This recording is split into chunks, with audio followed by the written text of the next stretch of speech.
BDM m'a demandé de vous expliquer la différence entre WordPress.org et WordPress.com. Alors, c'est vrai que c'est quelque chose qui peut être un petit peu déroutant quand on découvre WordPress, puisqu'on va taper WordPress dans Google ou dans le moteur de recherche que vous utilisez, et vous allez tomber sur deux types de WordPress, WordPress.com, WordPress.org. C'est une grosse différence, et en même temps, finalement, c'est aussi très proche. WordPress.org, c'est le CMS open source libre que vous pouvez télécharger et installer sur votre hébergement pour pouvoir propulser votre site internet. C'est un outil libre et open source voilà, qui est utilisable sans limite et de façon tout à fait gratuite. Vous pouvez y installer des extensions, vous pouvez y installer le thème que vous souhaitez pour pouvoir gérer l'apparence de votre site, etc. Tout ça est libre. Vous pouvez aussi casser votre site si vous faites des mauvaises manipulations. Bref, vous êtes responsable finalement de votre site, de son hébergement, etc. WordPress.com, c'est quelque chose qui a été bâti pour proposer une expérience accompagnée et payante également. Alors il y a un plan gratuit que vous pouvez utiliser, mais c'est vrai que pour pouvoir utiliser tous les outils de WordPress.com, vous allez assez rapidement devoir aller sur un plan payant.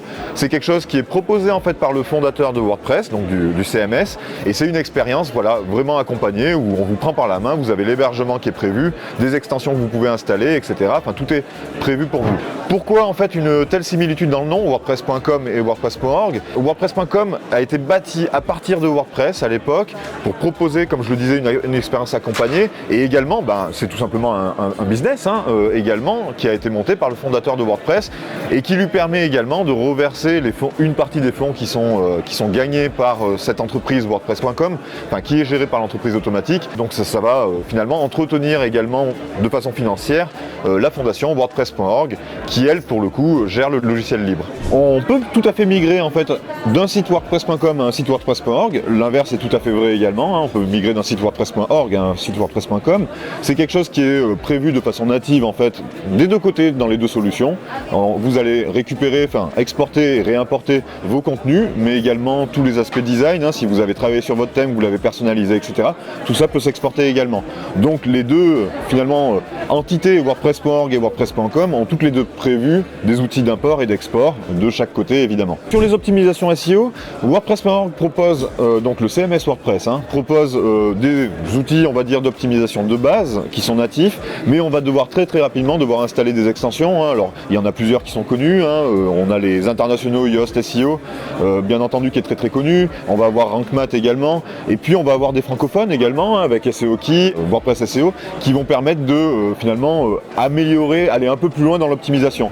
Côté WordPress.com, on a un certain nombre de fonctionnalités qui sont intégrées nativement sans avoir besoin d'installer d'extensions. Mais on peut aussi sur WordPress.com installer des extensions complémentaires pour aller plus loin. Typiquement, si on a envie de monter un petit blog sur un petit blog ou un petit site qui va être ponctuel, provisoire, alors moi j'ai l'exemple quand j'étais étudiant, il y a maintenant quelques années, j'avais monté mon petit blog qui permettait de suivre mes travaux sur mon mémoire de recherche. Et WordPress.com est plutôt adapté parce que vous n'avez pas à vous occuper de l'hébergement, vous n'avez pas à vous occuper finalement de l'installation, etc. Vous avez juste à ouvrir votre compte, créer le site internet et puis commencer à publier du contenu. Donc ça va très vite, c'est très rapide. Donc pour un petit blog ou par exemple pour du partage de photos de famille ou j'en sais rien, ce genre de choses, WordPress.com peut être tout à fait adapté. On va même pas avoir besoin d'aller sur un plan payant, on peut aller sur un plan gratuit. J'en profite également, et c'est pas pour faire de la pub pour WordPress.com, mais pour vous donner une petite astuce, c'est si vous êtes étudiant ou étudiante, WordPress.com propose des plans gratuits, donc des plans payants mais gratuits aux étudiants et étudiantes, donc n'hésitez pas à en profiter, il suffit de leur envoyer un email en précisant dans quel cursus vous étudiez, etc. Et ils vous proposent une installation qui va être complète et que vous pourrez utiliser. Par rapport à WordPress.org, dès qu'on veut monter un site et avoir les clés finalement de son site, c'est gérer son hébergement, gérer l'optimisation, gérer les aspects design, et puis avec le risque de tout casser évidemment, on va plutôt se focaliser sur WordPress.org qu'on va télécharger. Donc on va télécharger le CMS WordPress, l'installer et on est responsable finalement de son installation.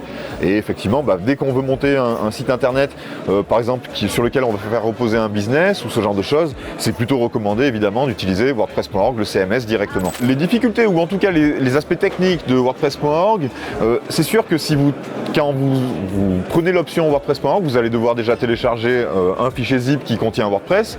Il va vous falloir un hébergement. Donc déjà il va vous falloir vous connecter à cet hébergement pour y pousser pousser les fichiers, déposer les fichiers de WordPress pour que ça puisse fonctionner. Donc il va falloir pousser les fichiers sur le serveur. Ça c'est quelque chose qui ne nécessite pas énormément de compétences techniques, surtout qu'il y a de la documentation pour vous accompagner, qui est disponible en français également d'ailleurs. Vous allez devoir finalement, une fois que vous avez poussé les fichiers sur le serveur, paramétrer votre installation, donc faire la liaison avec une base de données, ce genre de choses. Encore une fois, WordPress.org essaye de rendre ça le plus facile possible. On appelle ça l'installation en 5 minutes. Donc normalement, c'est pas censé vous prendre plus de 5 minutes. On essaye en tout cas. Mais voilà, donc pas quelque chose de très technique, mais c'est des choses que vous allez devoir faire manuellement vous-même en étant accompagné par les outils de la communauté. Éventuellement, vous pouvez utiliser les forums de discussion d'entraide communautaire qui pourront vous aider à cette installation. Sur WordPress.com, vous allez cliquer sur un bouton, vous allez tout simplement créer votre compte et vous aurez un site qui sera livré clé en main que vous pourrez utiliser directement. Sur WordPress.org, en revanche, une fois que vous avez votre site, c'est une coquille vide, donc il va falloir vous occuper vous-même, par exemple de l'optimisation pour le référencement, ce qu'on appelle le SEO, l'optimisation pour les performances potentiellement, ajouter peut-être une extension pour gérer des formulaires de contact, ce genre de choses, toutes les choses qui ne sont pas gérées directement par WordPress lui-même. Sur WordPress.com, vous allez avoir tous ces outils qui seront intégrés nativement directement au moment où vous aurez créé votre compte. Donc c'est vraiment en fait, on va dire, un accompagnement pour aller plus vite, monter plus rapidement un petit site WordPress.